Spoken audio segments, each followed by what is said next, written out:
All right, today we're starting a new series in the month of March. Change requires release. So I wanted to start with some scriptures out of the Aquarian. This is chapter 120. Some of you are probably familiar with this story, so you'll be remembering it as I read.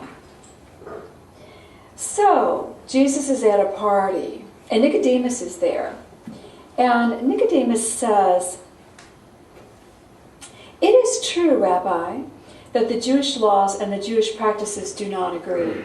Because they've been talking about how the priests say one thing and do another, and how they oppress the people, and they're not quite living up to the laws that are even on their own books. And Nicodemus says, "The priesthood needs to be reformed. The rules should become more merciful and kind, the lawyers more just, and the common people should not bear such loads. Could we not gain these reforms and not destroy the service of the Jews? Could you not harmonize your mighty work with that of the Pharisee and the scribe? Might not the priesthood be a benefit to your divine philosophy? You're speaking all this good stuff that would really help the priesthood a lot." And Jesus said, "You cannot put new wine in ancient skins, for when it purifies itself, lo, it expands, and the ancient bottles cannot bear the strain. They burst, and all the wine is lost. Men do not mend a worn-out piece of garment with cloth unworn, which cannot yield to suit the fabric, which is weak with age, and then a greater tear appears. Old wine may be preserved in ancient skins, but new wine requires new bottles. The spirit of truth I bring to this generation new, and if we put it in the ancient skins of Jewish forms, it will be lost. It must expand. The ancient bottles cannot yield. They would burst. Behold the kingdom of the Christ. It is as old as God himself, yet is as new as the morning sun, and it only can contain the truth of God." Take a breath. Now we understand what Jesus is talking about. In his day and time, the Jewish faith's foundation was built on rules and compliance. They believed that the only access anyone had to God was through the priests. Jesus was teaching, talk to God in your heart. Don't follow the rules necessarily. Go within. Be kind. Be loving. Can you see how that flavor of belief thrown into a framework of rules, what would happen to that flavor? It would be lost within the existing framework. The framework would say, that's a really good idea. I like this idea about loving God. Yeah, and talking to God. But if you're going to learn to talk to God, I think you should come to the tabernacle to do it. So it complies with our rules at least. Or have a priest hold your hand when you do it. Do you see what could have happened? You cannot put new ideas in old forms when the structure of the form, the foundational structure, does not allow the new idea to grow. Okay? So, there was nowhere in the current construct for the higher law to live. New beliefs cannot be contained in old structure. New ideas, energy, and beliefs require a new structure to work within. New energy requires new form. Okay? Take a breath. Every new idea that we seek to become requires that we change our form. We can really get it when we're looking hindsight. We can really get that the beliefs of Jesus could not have been contained in the Jewish faith. And we say that's absolute truth. But when we bring it home, the new ideas that we're trying to embody, how often do we try to embody it and force it into the form that we currently have without creating a new space for that? Okay? And then they said, how often have we tried to change some behavior only to find every thought within our structure is seeking to mold the new idea to become familiar? We have our own little priestly thoughts within, so we take on a new idea. I shall be benevolent. Okay, that's a good idea, isn't it? I shall be benevolent. Every thought within us now strikes a pose. All right, what does this mean, benevolent? How much are you planning on giving away? How is benevolence going to serve me? Do you see? Now we begin to check benevolence against our current framework. And so I shall become a little bit benevolent as my current laws and structure allow me to. Now I'm happy. I've incorporated a little bit of a new thought into an old structure. How long will that new thought exist? It's going to be absorbed by that structure in just a matter of moments. This is very simple for you to follow, yes? Every one of you realizes you've done this. Resounding yes. Yes. Thank you. We make it familiar. And if we're making it familiar, it is old. It becomes an old idea. All right. A new idea. If we are truly going to change and become new, we need to create a new space in our structure that will accept the new idea. So change requires release. Change requires release. Think about it with me. Release. We all know that we need to release stuff, right? How many of you release things to Goodwill or to someone only if it's broken? Only if there's a hole in it. Or do we release when it no longer serves us? Okay, that's good. This is a good start. So this no longer serves me, but I'm going to release it because somebody out there will need it. You see, so now we're going good for good. That's great. So we release it to create. How many of you have cleaned your garage and gotten it just spick and span, only to find that the thing became totally cluttered within a matter of 4 weeks or so and started looking exactly the same? 2 weeks. 2 weeks.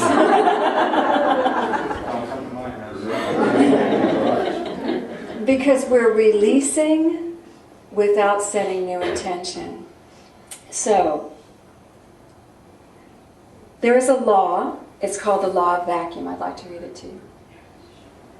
The law of vacuum is an automatic universal law. It happens whether you're aware of it or not. The law of vacuum is this. When you create an empty space in your field, the law of vacuum operates and causes that empty space to be filled with, and I quote, like energy. Like energy. I can't tell you how many people have cleaned out a room or cleaned out a garage only to have, how could I possibly fill it with my stuff? Well, your friends will fill it with their stuff. Or someone will have something that you need to store for them. And it will be like energy. That's the law of vacuum. If you create a space in your world, the law of vacuum will fill it with like energy because the thoughts that created that space are still operating in your mind. Simple, huh? So, the law of vacuum also actually says, in order to create a new and different space, you create a clearing, and then you infuse it with a new thought and intention. All right? So, I know a lot of us, some of us, have gone on diets. And our intention is we focus to lose weight. I'm going to lose weight, I'm going to lose weight, and we watch every bite that goes into our mouths, and we count every calorie and every carb, and then we lose weight. And then we've created a space, something happens. I don't know, we wake up, and that weight's back. How many of us, when we start saying, I'm going to lose weight, start also saying to self, I am now going to be beautiful, thin, and healthy? Most of us don't. Most of us think, darn those pounds. They must go. But do you see the difference? We created a vacuum and a space in our world without redefining what we want to fill it with. A lot of us do it with charge cards. I have got to pay off my charge cards. I have got to pay off my charge cards. I have got to pay off my charge cards. And you eventually pay off your charge cards. And then you go to sleep and you wake up. Darn those charge cards. They're back up again. How did that happen? I have no idea. I was sleeping. Literally, you were sleeping. Literally, you were reverting back to the old thoughts that are still in your body. When you are declaring, I must pay off my charge cards, you could also be declaring, I am creating a space where I am now debt-free. Ooh, how cool is that? I am now going to operate from a debt-free consciousness. And this is what allows change. Do you see how even our attempts at making these changes in our world is really like putting new wine in an old wineskin? And it hurts when it tears, let me tell you. When you wake up and you realize all that effort you've put into is now back on you again, it hurts. And then what do you say? This stuff doesn't work. This doesn't work. New energy needs a new form. New energy needs a new form. It requires us to set an intention while we're releasing. Releasing to create a new space to receive, and an intention to create a draw for something that we want to experience to be now a formal thought in our consciousness, a foundational thought in our consciousness. That was hard to get out. Did you all follow all that? Okay. All right. So spiritually, we look at, we come here, we know we're children of God, we know within us is the ability to create, we know that life is good, and that with the Christ within and God within, anything is possible. And we feel that when we're here, and we feel jazzed, and we feel inspired, because the energy is heightened. The angels are here, and we're feeling great. Then we go back to the old wineskin. And some of us want that instant conversion moment. Oh, magic wanded. Make it so. And there may come a time when your faith and your ability to manifest is such that you have instant manifestation. But until then, we need to understand that creating a space and a new intention is a process. Take a breath. Creating a space and a new intention is a process. They said you can release. That's the easiest. Redecorating comes one item at a time. Okay? Releasing is easy. The redecoration requires focus, and it comes one item at a time. If I'm setting my intention for my new garage to be luxurious, I might get the floor and paint on the walls. But I might not get the cabinetry. Or I might not get whatever else I'm going to put in my garage. You see? I wanted to share with you a little bit about how Jesus taught his disciples.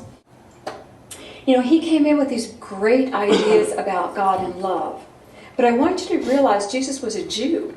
He went to the synagogue. He taught at the synagogue. He healed at the synagogue. He honored the Jewish faith to the best of his ability while he was speaking his truth. God loves you. He taught outside the synagogues too. The people followed him. He taught wherever there were people. He taught and healed. Very slowly, his following. He had the 12 disciples, and he had about 100 other people that were with him at all times. He had the 70 masters that were with him for a long time. It was a big entourage. Slowly, he's healing on Sunday. Well, that's a grave sin. It's okay. The people are here. That's where the people came. They came on Sunday. When else are you going to heal them? They didn't make appointments. His disciples are not washing their hands. Grave offense. He still went and taught in the synagogue. He still was slowly showing them there's more freedom than what you're seeing. Slowly. They walked through the fields on Sunday, and they grabbed the wheat and took the kernels and ate them, which is against the law. That's a terrible offense. Slowly. And then right before his last walk, I would say 3/4 of the way through with his people, in Israel with his people, he didn't go to a feast that he was supposed to go to. And his disciples said to him, we're not going to the feast. And he said, no, I am not going to the feast. You do what you want. And all of his disciples went, well, that's our structure, that's our law, we have to go to the feast. And they went to the feast. And he did not. Slowly, he demonstrated. You don't throw grenade into form. You lovingly and gently change it. Slowly. And by the time they had seen their master demonstrate this, and then when he did do the major demonstration of the resurrection ascension, they still followed the form of their Jewish faith for a time, but not in the same way. Now they went because they wanted to go.